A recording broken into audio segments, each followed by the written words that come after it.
اللہ کریم نے قرآن میں ارشاد فرمایا، اے لوگو جب تم اپنی جانوں پر ظلم کر لو، جب تم اپنی جانوں پر ظلم کر بیٹھو تو میرے محبوب کی بارگاہ میں آؤ۔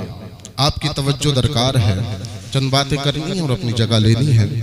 اللہ کریم نے ارشاد فرمایا، لوگو جب تم اپنی جانوں پر ظلم کر لو تو میرے محبوب کی بارگاہ میں آ جاؤ اور میرے محبوب کا وسیلہ دے کر کے مجھ سے دعائیں کرو۔ اگر میرا محبوب تمہارا سفارشی بن گیا پھر تم اللہ کو خوب توبہ قبول کرنے والا پاؤ۔ کیا بات ہے، کیا بات ہے۔ اب دیکھنا یہ ہے کہ ہم نے اپنی جانوں پر ظلم کیا ہے یا نہیں کیا ہے، ہم نے اپنی جانوں پر ظلم کیا ہے یا نہیں کیا ہے۔ تو آپ دیکھ لیں، مسجدیں ہماری ویران ہیں، جانوں پر ظلم ہے، مدرسے ہمارے ویران ہیں، ہم نے اپنی جانوں پر ظلم کیا ہے۔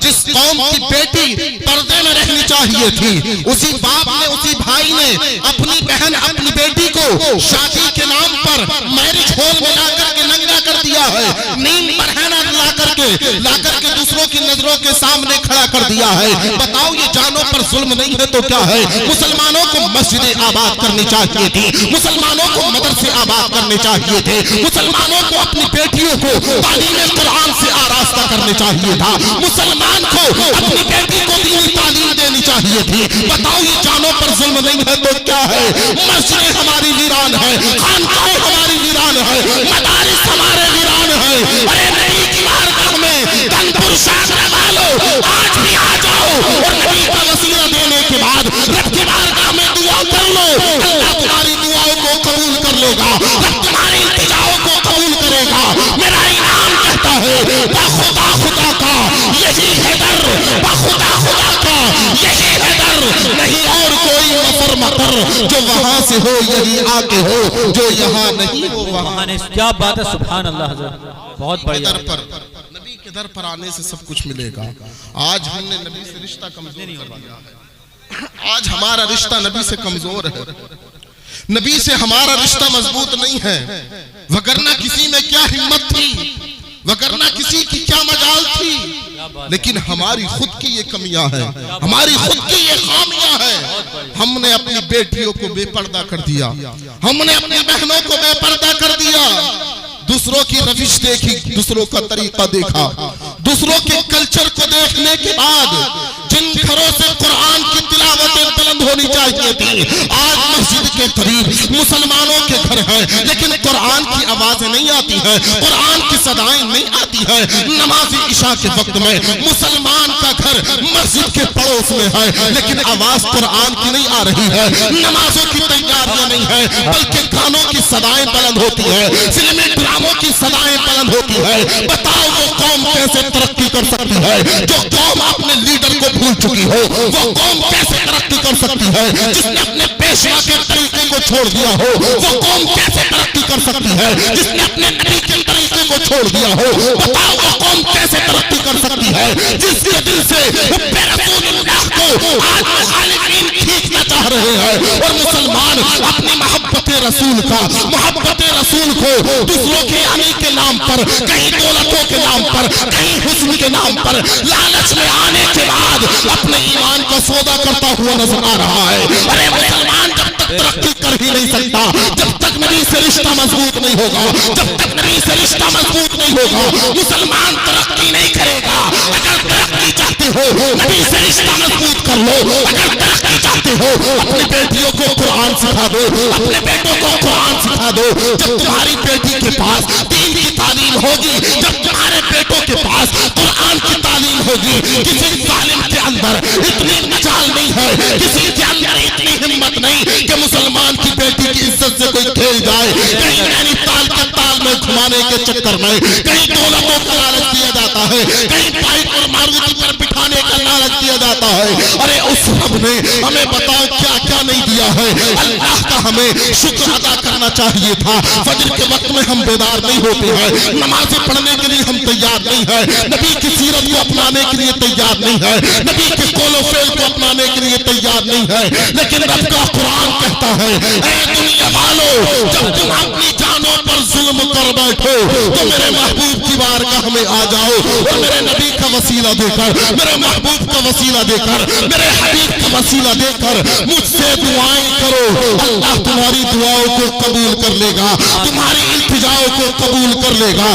سمودیا اور دھن پرشادرا اور اطراف سے آنے والے مسلمانوں, یہ پیغام لے کر کے اٹھنا کہ اپنی بہنوں کو ہمیں قرآن سکھانا ہے, نمازوں کی ہمیں پابندیاں کرنی ہے, قرآن کی تعلیم اپنے بیٹوں کو بھی دینی ہے, اپنے بھائیوں کو بھی دینی ہے, اپنی بہنوں کو بھی دینی ہے, تاکہ دنیا دیکھنے کے بعد کہے دیکھو یہ ہے کردار مصطفیٰ, یہ ہے نبی کے غلام, ان کے چلنے سے نبی کی سنتیں جھلک رہی ہیں, ان کے کردار سے نبی کی سنتیں جھلک رہی ہیں. جب ہم نے نبی کے کردار کو اپنا لیا, عزتیں ہمارا مقدر ہوں گی, وقار ہمارا مقدر ہوں گی. قرآن کی تعلیم کو عام کر دو, اپنی بیٹیوں پر نظر رکھو. ارتداد کا فتنہ آج شہر میں نہیں ہے بلکہ گاؤں تک پہنچ چکا ہے, گھر گھر ارتداد کا فتنہ پہنچ رہا ہے. اپنی بیٹیوں پر نظر رکھو, دنیاوی تعلیم میں اتنے محب نہ ہو جاؤ کہ تمہاری بیٹیوں کا,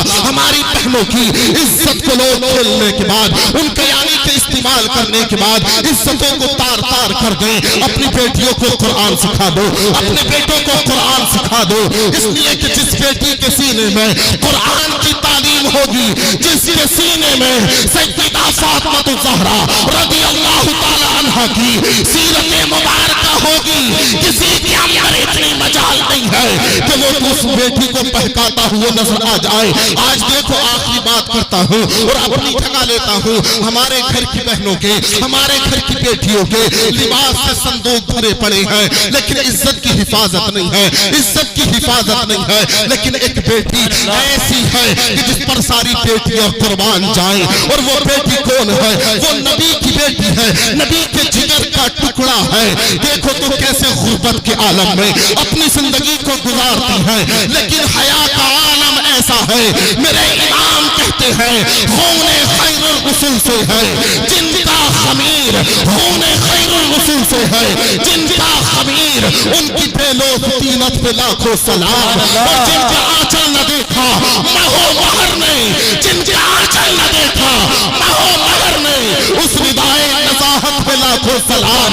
سیدہ طیبہ عابدہ زاہدہ جان احمد کی راحت پہ لاکھوں سلام, مصطفیٰ جان رحمت پہ لاکھوں سلام, شمع بز میں ہدایت پہ لاکھوں سلام. اپنی بیٹیوں کو سونے چاندی کا زیور دینا مت دینا, لیکن اپنی بیٹیوں کو پردے کا زیور دے دینا. اپنی بیٹیوں کو قرآن سکھانا, اپنے بیٹوں کو قرآن سکھانا. جس دن تم نے اپنے بیٹوں کو نمازی بنا دیا, جس دن تم نے اپنی بیٹیوں کو نمازی بنا دیا, جب بندہ سجدے میں چھپ جاتا ہے اللہ اسے عزت عطا کر دیتا ہے, اسے وقار عطا کرتا ہے, رب اسے شان عطا کرتا ہے. رب کا قرآن کہتا ہے اے لوگوں جب تم اپنی جانوں پر ظلم کر لو تو میرے محبوب کی بارگاہ میں آ جاؤ, میرے نبی کا وسیلہ دے کر کے مجھ سے دعائیں کرو. اگر میرا محبوب تمہارا سفارشی بن جائے گا تو پھر تم اللہ کو خوب توبہ قبول کرنے والا پاؤ گے.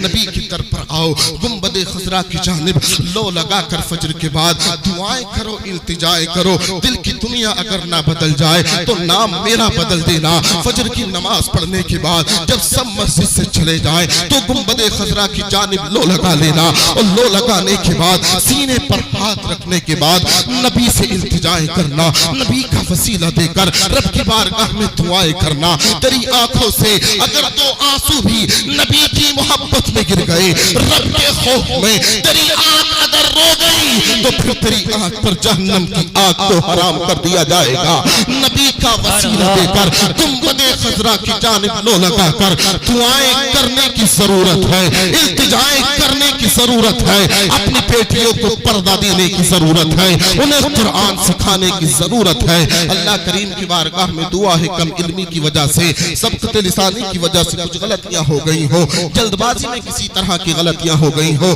آیات میں مفہوم میں کسی بھی طرح کے اغلاط سرزد ہو گئے ہو. میری زبان سے اب یا اس سے پہلے میری زندگی میں کبھی بھی کلمات کفریہ نکلے ہو, ان سب سے پکا سچا تائب ہوتا ہوں. آپ یہی نیت کریں کلمہ طیبہ پڑھنے, لا الہ الا اللہ محمد رسول اللہ صلی اللہ تعالی علیہ وسلم وما علینا الا البلاغ. السلام علیکم ورحمۃ اللہ.